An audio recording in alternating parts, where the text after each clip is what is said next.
வணக்கம். செல்வாஸ் ரிவ்யூ காணொளிக்கு உங்களை மீண்டும் வரவேற்கிறோம்.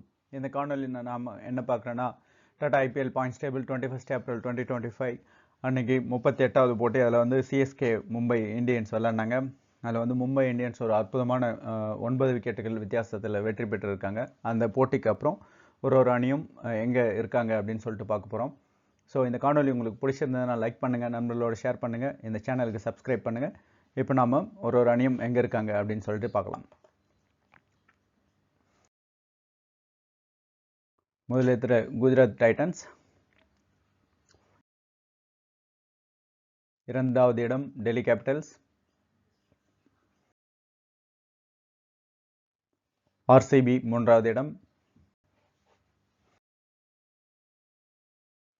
பிபிகேஎஸ் நான்காவது இடம்,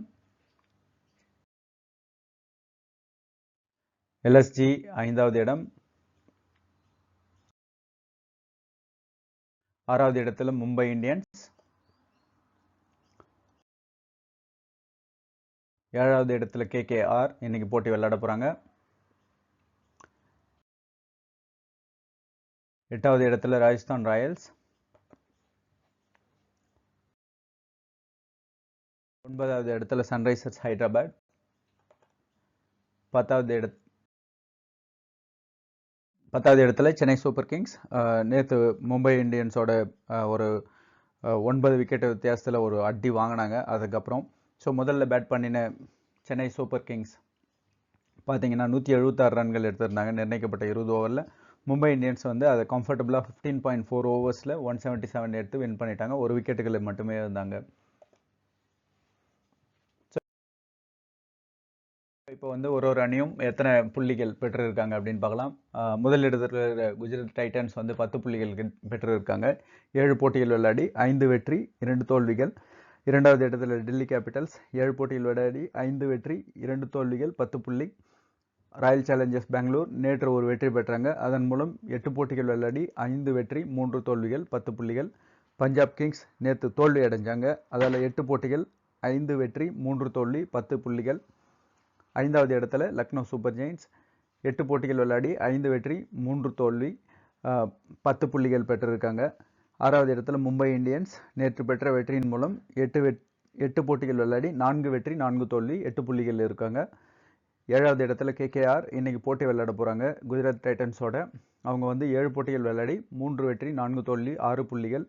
எட்டாவது இடத்துல ராஜஸ்தான் ராயல்ஸ் 8 போட்டிகள் விளையாடி 2 வெற்றி 6 தோல்வி 4 புள்ளிகள். ஒன்பதாவது இடத்துல சன்ரைசர்ஸ் ஹைதராபாத் 7 போட்டிகள் விளையாடி 2 வெற்றி 5 தோல்வி 4 புள்ளிகள். 10வது இடத்துல சென்னை சூப்பர் கிங்ஸ் 8 போட்டிகள் விளையாடி 2 வெற்றி 6 தோல்விகள் 4 புள்ளிகள் மட்டுமே பெற்றிருக்காங்க. ஸோ இதில் நம்ம ஹைலைட் பண்ணியிருக்கோம். டாப் 4 டீம்ஸ் வந்து பார்த்தீங்கன்னா தலா 10 புள்ளிகள் பெற்றிருக்காங்க 5 வெற்றிகள் மூலம். ஆனால் 5வது இடத்தில் இருக்கக்கூடிய எல்எஸ்ஜியும் வந்து பார்த்தீங்கன்னா 10 புள்ளிகள் பெற்றிருக்காங்க. அவங்களோட ரன் ரேட் வந்து பஞ்சாப் கிங்ஸை விட ஸ்லைட்டாக கம்மியாக இருக்குது. அது மட்டும்தானே தவிர அவங்களாலேயே வந்து டாப் 4ல் வந்து இருக்க முடியல. ஸோ இதை கன்சிடர் பண்ணும்போது 7 to 7, 8, 9, 10 பொசிஷனில் இருக்கிறவங்கலாம் வந்து உள்ளர போகிறது அப்படின்னு, அதுவும் 7 போட்டி பரவாயில்ல, 8 போட்டிகள் விளையாடினதுக்கப்புறம் 2 வெற்றி அல்லது 3 வெற்றி பெற்றிருந்தாங்கன்னா அந்த அணிகள் வந்து குவாலிஃபை ஆகிறது டாப் 4க்குள்ளார ரொம்ப ரொம்ப கடினமாக இருக்கும். ஏன்னா கடினம்ன்றதை விட அதுக்குண்டான பாசிபிலிட்டிஸே முடிஞ்சிடுச்சு அப்படின்னு தான் சொல்லலாம். ஸோ அந்த வகையில் பார்த்தீங்கன்னா ராஜஸ்தான் ராயல்ஸும் சென்னை சூப்பர் கிங்ஸும் already eliminated, virtually they are eliminated. But again மற்ற அணிகளோட பொசிஷனுக்காக இவங்க வந்து கான்ட்ரிபியூட் பண்ணுற மாதிரி இருக்கும். அந்த 5, 6, 7 இடங்களில் இருக்கக்கூடிய அணிகளுக்கு உதவி பண்ணுற மாதிரி.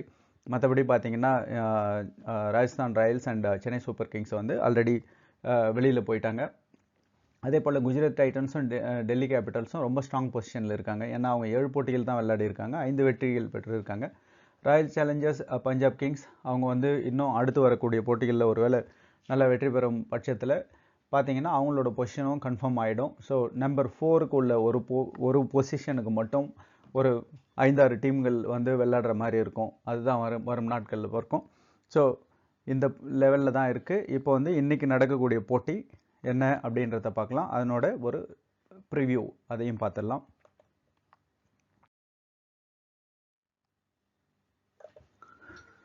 ஸோ இன்றைக்கி போட்டி எண் 39. அதில் வந்து கேகேஆரும் குஜராத் டைட்டன்ஸும் விளாட்றாங்க. நிச்சயமாக இது வந்து குஜராத் டைட்டன்ஸுக்கு முக்கியமோ இல்லையோ, ஆனால் கேகேஆருக்கு ரொம்ப ரொம்ப முக்கியம். ஏன்னா அவங்க வந்து புள்ளி பட்டியலில் 7வது இடத்துல 8வது இடத்துல இருக்காங்க. 7வது இடத்துல இருக்காங்க. அந்த இடத்துலேருந்து இனி வரும் போட்டிகளில் அவங்க வந்து தொடர்ந்து வெற்றி பெறும் பட்சத்தில் மட்டும்தான் அவங்களோட பொசிஷனை நிலைநிறுத்திக்க முடியும். ஏன்னா டிஃபெண்டிங் சாம்பியன் அவங்க தான். அந்த சாம்பியன்ஷிப் டிஃபெண்ட் பண்ணோன்னா ஃபஸ்ட்டு அவங்க வந்து டாப் 4க்குள்ளே போயிட்டு குவாலிஃபை ஆகணும். அதுக்கப்புறம் அவங்க வந்து வின் பண்ணணும். ஸோ அதற்குண்டான முயற்சியில் அவங்க ஈடுபடுவாங்க. ஆனால் குஜராத் டைட்டன்ஸ் கம்ஃபர்டபுளாக இருக்காங்க. அவங்க வந்து முதல் இடத்துல இருக்காங்க. இந்த போட்டியில் கிடைக்கக்கூடிய வெற்றியோ தோல்வியோ அவங்களோட பொசிஷனை எந்த வகையிலையும் மாற்றாது. இருந்தாலும் அதை வந்து இந்த போட்டியில் ஒரு பெரும் வெற்றி வந்து பார்த்திங்கன்னா அந்த பொசிஷனை வலிமை பெற வைக்கும். ஸோ அதற்காக தான் இந்த போட்டி. நிச்சயமாக கேகேஆருக்கு ஒரு இம்பார்ட்டண்ட் கேம். குஜராத் டைட்டன்ஸ்க்கு ஓகே அந்த மாதிரியான கேம் தான். 2 அணிகளுமே நிச்சயமாக அவங்களோட பொசிஷனை வலுப்படுத்துறதுக்காக இந்த போட்டியில் முனைவாங்க அப்படின்னு சொல்லிட்டு தான் பார்க்கணும். இந்த காணொலி உங்களுக்கு பிடிச்சிருக்குன்னு நினைக்கிறோம். காணொலி கண்டதுக்கு நன்றி. வணக்கம்.